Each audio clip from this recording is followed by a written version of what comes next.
Hey everybody, so awesome you can join us. My name is David Cole Gudlaugsson. I am here to talk to you a little bit about responsive web design. Responsive web design is it's actually not all that magical or mystical. We've been hearing about it for the last 4 years. People have been talking about it nonstop. And in fact, this is a really, really simple concept. And I'm gonna try to make it even easier for you. What it is, in a nutshell, is making your site clean and simple. It's using one set of data. It's using one URL. So none of that extra mobile experience that you go to, no more redirecting to a new page. And it's making it nice and easy. And it's almost entirely using what's called CSS media queries. Now, when we take our website and we separate the data from the actual design, we're putting our data in HTML, we're putting our styles and our design in the CSS. In the CSS, we can use a media query to conditionally determine the width of the actual browser and then move our elements around based on that. Imagine taking your browser and resizing it down and all of the elements naturally flow in a nice and positive way. So you pull out your phone, you look at the same website that somebody does on their desktop, but you might see a huge column of things that's really easy for you to see. You don't have to do that zoom in thing anymore. Or at the same time, somebody looks at it on their desktop and they see all the elements paced out nicely. So as a couple examples here, we've got Detroit Institute of Arts, which is a fantastic place. Go check it out. And even their website is wonderful. But it is an example of a non-responsive website. And you can see that I'm manually moving the browser larger and smaller here, which is really just to simulate looking at this site on different devices. So imagine doing it on your desktop versus a tablet versus your phone versus, heck, a smartwatch. Why not? It's 2014. And as we get smaller and smaller, nothing resizes. We're forced to get down here to the scroll bar and look around. So imagine if you were loading this page on your phone, it's not going to look all that hot. They do have a mobile experience. It looks better. So that's adaptive design, which is the opposite of responsive design. The opposite of that here, I hope you're a dog lover, because packdog.com has got a very responsive website.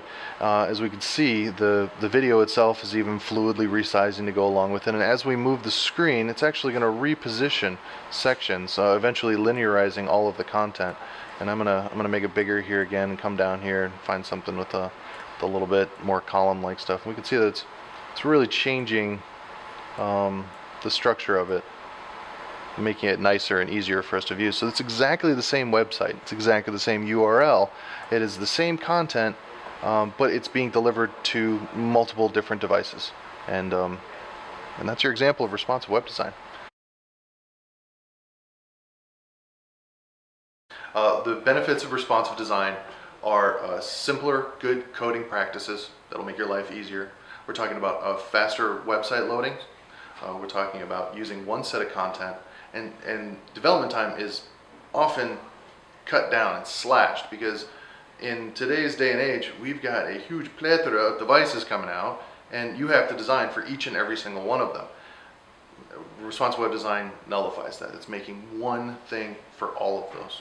It's also much faster for search engine optimization. According to Google, in whom we trust, Google actually says that with a proper responsive web design implementation, your search engine optimization is going to be much better. It's cleaner. It's going to show up on higher on their ranks. In addition to that, they say that our sites, the initial landing page should show up within a second, and the entire web page should load within 2 seconds. And this is a big thing, because when our customers come to our websites, if it's a really horrible experience for them, they're not going to want to stay. And if they're sitting there waiting for a couple seconds, they're going to leave. So we want that thing to be fast. We want it to be crisp. We want it to be good. I noticed a really interesting trend when I'm talking to developers and designers, that they think that it's this magical, amazing thing, and there's so much to it, and it's mystically in depth, and you have to. It's really easy. In fact, most of them knew what it was already. For some reason, people seem to be scared of it, but it's really actually quite easy to implement into your website. Check iwerk.com for more details, and I'm going to tell you all about responsive web design, why we're using it, even more information about how to implement it, a lot of little tips and tricks, and what we're going to see in the future. I'm going to break it down for you. It's going to be good.